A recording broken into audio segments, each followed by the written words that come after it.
program dari Magister Manajemen Universitas Gadjah Mada bagi mahasiswa untuk mengimplementasikan teori yang telah dipelajari di perkuliahan dengan praktik nyata di industri.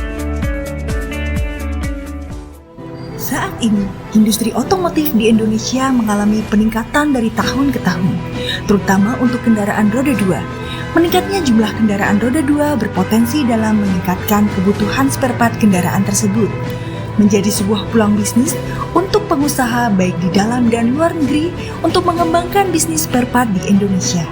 Masuknya pemain baru akan meningkatkan ketatnya persaingan di industri ini, sehingga untuk perusahaan yang sudah ada perlu melakukan inovasi dan perbaikan secara terus-menerus untuk menghasilkan produk yang lebih baik serta efisiensi proses produksinya.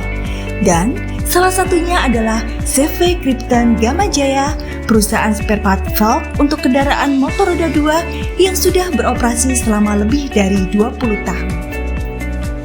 Modifikasi kendaraan bermotor menjadi ajang penyalur hobi dan cara bagi anak muda untuk mengekspresikan diri melalui personifikasi kendaraannya.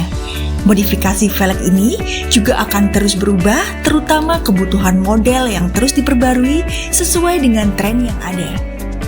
Salah satu merek velg yang terkenal di Indonesia adalah merek Power, diproduksi oleh CV Krypton Gamajaya yang berlokasi di kota Yogyakarta dan dibangun sejak tahun 1992.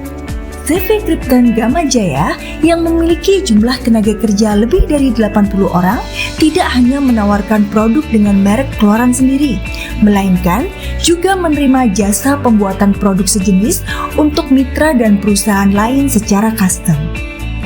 Kebutuhan perusahaan untuk melakukan perbaikan berkelanjutan atau continuous improvement menjadi sebuah tantangan tersendiri.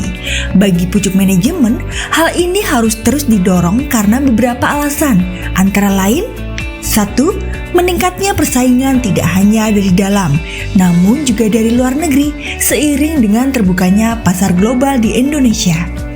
2. Inovasi dan teknologi baru yang terus berkembang menghadirkan produk-produk inovasi di pasar yang menuntut perusahaan untuk terus mengikuti atau menciptakan tren yang lebih baik.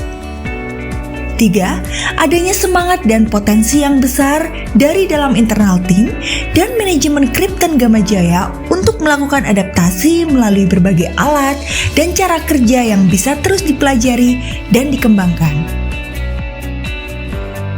Kami adalah perusahaan yang bergerak dalam bidang velg untuk sepeda motor. Kami sudah melaksanakan ISO 9001-2015. Tapi kita masih punya tantangan ke depan untuk improve untuk masalah manajemen.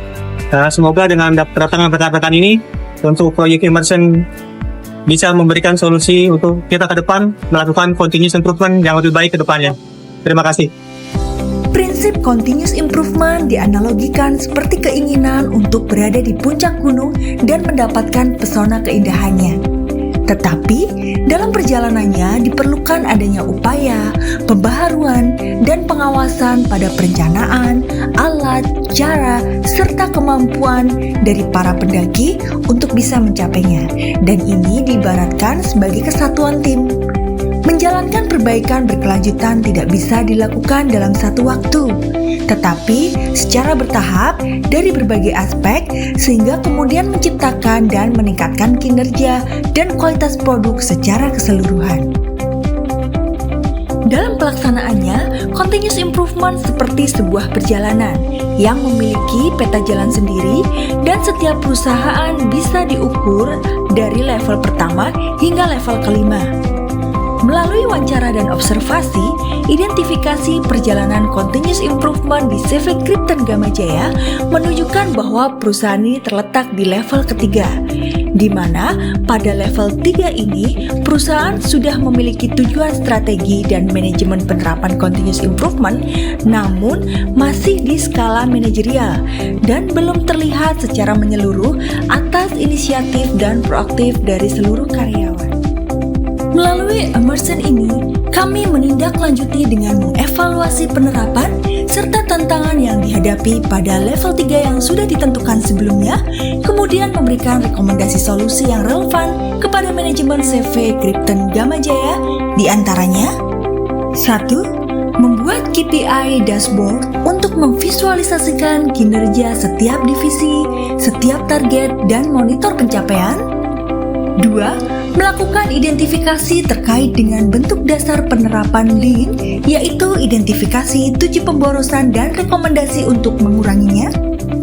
3. Mengevaluasi mekanisme penyelesaian masalah melalui pembuatan modul problem solving group. 4. Mencetuskan program Back to Basic, I Own My Space, yaitu melakukan penyempurnaan dan refreshment pada program 5R.